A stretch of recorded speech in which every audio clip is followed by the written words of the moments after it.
ಯಾರ್ಯಾರೆಲ್ಲ ಹಬ್ಬದ ದಿನನೂ duty on ಮಾಡ್ಕೊಂಡಿದ್ರಿ? ಇವತ್ತು ನಾನು ಆನ್ ಮಾಡಿದ್ದೆ, ನೋಡೋಣ ಸಿಗುತ್ತಾ ಅಂತ ಹೇಳಿಬಿಟ್ಟು. ಯಾಕಂದರೆ ಮೊದಲೆಲ್ಲ ಹಬ್ಬ ಅಂದರೆ ಏನೋ ಒಂಥರ ಖುಷಿ ಇರ್ತಿತ್ತು. ಆ ಹಬ್ಬ ಯಾವಾಗ ಬರುತ್ತೆ ಅಂತ ಕಾಯ್ಕೊಂಡು ಕೂರ್ತಿದ್ವು. ಬಟ್ ಇವಾಗೆಲ್ಲ ಹಬ್ಬ ಅಂದರೆ ಏನೋ ಒಂಥರ ನಾರ್ಮಲ್ ಡೇಸ್ ಥರನೇ ಆಗಿಬಿಟ್ಟಿದೆ. ಹಬ್ಬ ಅಂದರೆ ಖುಷಿ ಇಲ್ಲ, ಹಬ್ಬ ಬರ್ತಿದೆ ಅಂತಲೂ ಖುಷಿ ಇಲ್ಲ. ಏನರ ಮೇಲೂ ಖುಷಿನೇ ಇರಲ್ಲ. ಅದೇ ತಿನ್ನು ಉಣ್ಣು ಮಲ್ಕೋ ಬರೀ ಇಷ್ಟೇ ಇರುತ್ತೆ. ಐಬ್ರೋ ಕೂಡ ಮಾಡಿಸಿರಲಿಲ್ಲ ನಾನು. ಇವತ್ತು ಯಾಕೋ ನೋಡಿದ ತಕ್ಷಣ ಛೇ ಅನ್ನಿಸ್ತಾ ಇತ್ತು. ಅದಕ್ಕೆ ನಾನೇ ಮನೆಯಲ್ಲೇ ಮಾಡಿಕೊಂಡೆ. ಐಬ್ರೋ ಎಲ್ಲ ಮಾಡ್ಕೊಂಡ್ಮೇಲೆ ಮಾಯ್ಶ್ಚರೈಸರು ಯಾವುದೇ ಕಾರಣಕ್ಕೂ ಸ್ಕಿಪ್ ಮಾಡಿಬಿಡಿ. ನಾನೊಬ್ಬಳೇ ಪೂಜೆ ಮಾಡಿ ಬೇವು ಬೆಲ್ಲ ತಿಂದ್ಕೊಂಡು ಮತ್ತು ತಿಂಡಿಗೆಲ್ಲ ರೆಡಿ ಮಾಡಿದ್ದೆ. ಆಮೇಲೆ ಬಂದರು ಅವರು. ಮಧ್ಯಾಹ್ನ ಆಗಿತ್ತು ಅವ್ರು ಬರೋಷ್ಟರಲ್ಲಿ.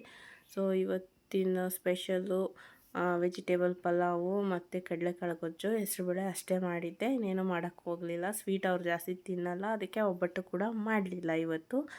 ಯುಗಾದಿ ಸ್ಪೆಷಲ್ಲು ಒಬ್ಬಟ್ಟು. ನಮ್ಮ ಮನೇಲಿ ಅದೇ ಮಾಡಿಲ್ಲ ಇವತ್ತು. ಸೊ ನೆಕ್ಸ್ಟ್ ಡೇ ಇದು ಹೊಸದಡ್ಕನ ದಿನ. ನಮ್ಮಣ್ಣ ಹೋಗಿ ಊರಿಂದನೇ ಮಟನು ಚಿಕನ್ನು ಎಲ್ಲ ತೊಗೊಂಡು ಬಂದರು.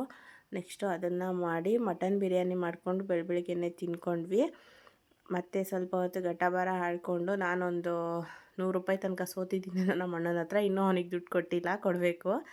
ಸೊ ನನ್ನ ಗಂಡನ ಹತ್ರ ಆಡಿದ್ರೂ ಸೋಲೋದೆ, ನಮ್ಮ ಅಣ್ಣನ ಹತ್ರ ಆಡಿದ್ರೂ ಸೋಲೋದೆ. ನಾನಿನ್ನು ಯಾವಾಗ ಗೆಲ್ತೀನಿ ಅನ್ನೋದೇ ಗೊತ್ತಿಲ್ಲ. ಮತ್ತು ಬೆಳಗ್ಗೆಯಿಂದ ಡ್ಯೂಟಿ ಆನ್ ಮಾಡಿಕೊಂಡೇ ಇದ್ದೆ, ಯಾವುದಕ್ಕೂ ಎತ್ಕೊಂಡು ಹೋಗಲಿಲ್ಲ. ಸಂಜೆ ಮೇಲೆ 5 ಗಂಟೆ ಮೇಲೆ ನನಗೆ ಮೂಡ್ ಆಫ್ ಆಯಿತು. ಎಲ್ಲಾದರೂ ಸುತ್ತಾಡ್ಕೊಂಡು ಬರೋಣ ಅನ್ನಂಗಾಯಿತು. ಸೊ ಆವಾಗ ಎತ್ಕೊಂಡಿದ್ದೀನಿ ರಾಜರಾಜೇಶ್ವರಿ ನಗರಕ್ಕೆ. ಸೊ ರೋಡಂತೂ ಖಾಲಿ ಇತ್ತು, ಜಾಸ್ತಿ ಏನು ಅಷ್ಟೊಂದು ಟ್ರಾಫಿಕ್ ಇರಲಿಲ್ಲ. ಹೋಗಿ ಬರೋಣ ಅಂದ್ಬಿಟ್ಟು ತೆಗೆದೆ. ಮತ್ತು ಮನೆ ಕಡೆ ಯಾವುದಾದ್ರೂ ಬೀಳುತ್ತಾ ಅಂತ ವೆಯ್ಟ್ ಮಾಡ್ತಿದ್ದೆ, ಯಾವುದೂ ಬೀಳಲಿಲ್ಲ. ತುಂಬ ಬಾಡಿಗೆ ಸಿಗ್ತಿತ್ತು, ಬಟ್ ಮನೆ ಕಡೆಗೆ ಯಾವುದೂ ಸಿಗ್ತಿರಲಿಲ್ಲ ಅಷ್ಟೇ.